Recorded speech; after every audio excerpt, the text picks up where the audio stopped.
very excited, very proud day to be head coach, manager of this amazing club. You know, it's a big tradition, big history, big expectation, big challenge. So I'm really excited. It's almost a bit like Christmas for the adults, you know. Excited, not the best of sleeps last night, but just from excitement. And really looking forward to meeting the players today, really looking forward to meeting our supporters, getting going. Just, yeah, brilliant. It's nearly 2 years since you left Chelsea. How many other offers did you have, and how close were you to joining other clubs? Yeah, it's been 20 months. I think 20 months of a good rest, of a good break. And you can imagine in that time you speak to lots of people, lots of conversations with different owners and different directors and different things. But it was important that I think I chose the right option for me at the right time. And as soon as I spoke to this club, it just felt right for me. Felt right. Spoke with the board, spoke with everybody connected with the club, looked at the squad, looked at the academy. And yeah, this one felt the right one. And as I said, I'm really excited to be here. It's an amazing club with a tremendous loyal fan base that is passionate, that's knowledgeable, that knows the football, that knows what they like, knows what they want. And I think it's a good fit. So yeah, as I said, looking forward to getting started. What can West Ham be under you, and what do you need to do here? Well, as I said, it's an amazing tradition here. There's expectation, there's demands, there's a recent history of success, and that's what we want to, that's what we work towards. It's the first day, so my focus is on meeting the players and trying to prepare for a game in the third round of the FA Cup against Aston Villa is the main focus. But I think my experience is if you can build a team that is recognisable on the pitch, that the supporters identify with, that the supporters are proud of, the supporters enjoy watching, and you can get that trust between and that connection between the players and the supporters, and everybody's aligned, because that's the key. Everybody being aligned in terms of what we're trying to achieve, how we want to achieve it, how we want to play football, how we want to use the resources that we have. If that alignment's there, then with that trust and with that connection, why to put a ceiling on anything? Let's just go with the journey and be excited about it and go with a smile. And how important was Karen Brady in bringing you here? I think you're friends and former teammates of her husband. Well, I spoke with Karen as a professional, as a member of the board. She was one of the people I've met and one of the people on the board that I've spoken to. And as I said, everybody I've spoken to on the board, really positive. Really impressed with their ambition, with their professionalism, with their desire for the club, desire to the club to improve, for the desire for us to work together and to be a family and to look after each other and to go forward with determination and striving for success. So, as I said, everybody on the board that I've met, I've been really impressed with. Just finally for me, can you talk us through your backroom appointments, and will you be happy to work with Tim Staten, the technical director, who's had a difficult relationship, I think, with the previous two managers here? Well, I've brought Bruno Saltor as assistant head coach, who I've worked with at my previous clubs, certainly in the UK. Narcis Pelak, who's a really young coach, who's excellent on the grass, excellent with the players, and obviously Billy Reid, who's my assistant, who's been there for a long time. He's a first team coach. So that's the core group. Looking forward to working with the staff here at the club. There'll be lots of talented people, I'm sure. Part of our approach is to be collaborative, to work together. As I said, we need everybody to be pulling in the same direction. We need to be aligned. We need to use the resources that we have. In the Premier League, there's lots of good players, lots of good coaches, top everywhere. So unless you're together, unless you're moving forward together, it becomes very difficult.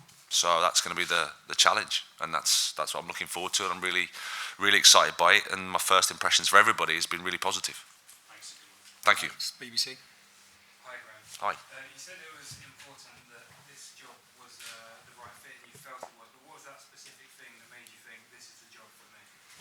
I don't think there's anything specific, Alex. I think when you've had lots of time to think and you know in your head, and you've gone through that process. Sometimes it's a feeling, and you know, it's a combination of lots of factors. As I said, it was the board's ambition, the board's sort of trust and belief in me. It was looking at the playing squads. It's looking at the academy, the work that Mark Noble does behind the scenes in there. I think the supporters, as I've said, passionate, knowledgeable, loyal, challenging, all that stuff. So when you add it all up, it's a massive club. This is a massive club, but it's a family club as well. So that appeals to me as well. I think I like that connection, I like that sense of fighting together. And then when you add all that up, it just made it a good feeling. Because of the way things ended at Chelsea and the time out of the game since taking this job, do you feel like you have something to prove coming into this job? Well, when I listen to Pep Guardiola says he's got something to prove, if he's got something to prove, then we all have. Is the reality, and professional sport is, on one level, you've always got something to prove every day. It strives you forward. I'm comfortable in my own skin. I'm comfortable with who I am and what I've done, and clearly no one's perfect, and life is about taking the successes and accepting the setbacks and accepting the defeats and accepting the mistakes or whatever you want to call it, and dealing with it and making you stronger. That's part of who we are, and you guys as journalists will be the same. You won't write everything brilliantly, and sometimes maybe a piece won't be so good, and you'll reflect on that and go, okay, maybe I can do something better. It's just how it is. But I think I'm a better person now for the experience, a better coach for the experience, and well rested. 12 years of non-stop, been a football coach across 3 different countries, climbing from the 4th tier to the last 8 of the Champions League doesn't come for free. So the breaks done me good, gives me the chance to reflect, gives me the chance to think, and now I'm here, delighted to speak to you. Paul? Graham, Alex mentioned Chelsea. I think you mentioned that one of the difficulties there was the lack of pre-season coming in September, I think it was then. How much better equipped are you taking over mid-season here, having been through that? Well, like anything, you benefit from experience and going through it. Every context is different. Every situation is different. But certainly having that experience of, okay, you haven't got that preparation time. That's the reality. You come in and you have to deal with what's ahead of you, and you go into it with open eyes. But the experience I've had has obviously helped, because I'm a bit wiser, and I've had the experience of what it looks like and what it feels like to go in at this time of the year. So I'll hopefully use that to my advantage. There's no right or wrong time. There's an ideal time, I guess, but sometimes when the opportunity comes up, you think, no, I've got to take it, and I want to take it, and I'm really looking forward to meeting the players. Really looking forward to starting. Great week ahead, starting with Aston Villa away in the FA Cup 3rd round. It's brilliant. You're taking over a team that's conceded 2 goals every game on average in the Premier League. How do you balance fixing that with delivering the style of football club and fans expect and demand? I think that's the key word you've used, balance. You can talk about attacking football and style of play, but if you're not balanced, if you're conceding goals like that, then it becomes very difficult. So balance is the key. That's how I've always thought about football. I think, of course, you want to attack and you want to play good football, but I think, like life, there needs to be some balance, and that's something we'll look to address. I need to work with the players and find out, okay, learn about them, but I know quite a lot from the outside, but until you get, should I say, under the bonnet, you don't know for sure. But that's what I'm excited about, just to meet them and help them and get to know them and build good relationships and do my best. Thank you. Ian Talkswell. Hi, Graham. Hi. Very well. Long time no see. You said before you want to build trust between the players and the supporters. Pretty much wherever you've been before, you haven't had to do that, I don't think. Certainly not at Swansea or Brighton. How are you going to go about doing that here? I think you always have to build trust. I would sort of disagree. I think you've got to come in and you've got to, like I said, create a team that that the supporters recognise and identify with, and that's the process of coaching. That's the process of working. Obviously, results help because no matter where you are, results are the best way to convince people that you're on the right path. So that's something that we've experienced in all my jobs. Well, I suppose what I'm talking about is when it gets to the point where there's a real trust and connection between the team and the supporters. Everybody knows what's expected, and there's an atmosphere and expectation and a belief that when I speak about it now, it sounds quite straightforward and easy, but it isn't.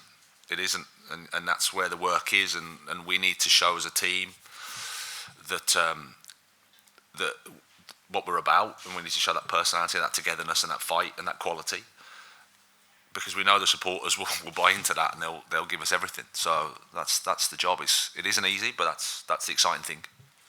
And because of your style of play, the way you teach players, the fact you're a young British manager as well, literally every time a job's come up in certainly the Premier League, and since you've been out of work with Chelsea, your name is almost the first one to be linked with it, even with the England job. Are West Ham lucky to have you? Are you lucky to have West Ham? Is it going to be a marriage where you're both lucky to have each other? Well, I consider myself lucky to be here. I'm thankful to be here because I appreciate the club. I appreciate the opportunity. I apologise that my name has been linked, and everybody's flipping sick of Graham Potter linked with this job, and that's life. And believe you me, part of the 20 months is you reflect on all you witness the rumours that are quite strange, but there's nothing you can do to control that. That's what it is. I'm here now, very happy, very proud, very privileged to be here in this position. So I hope that I can do a good job, and the supporters will be positive to me. I have to say, so far everything's been great. The support's been brilliant. Words of encouragement have been really, really, touching. So that's nice. And now it's just to meet them all and crack on.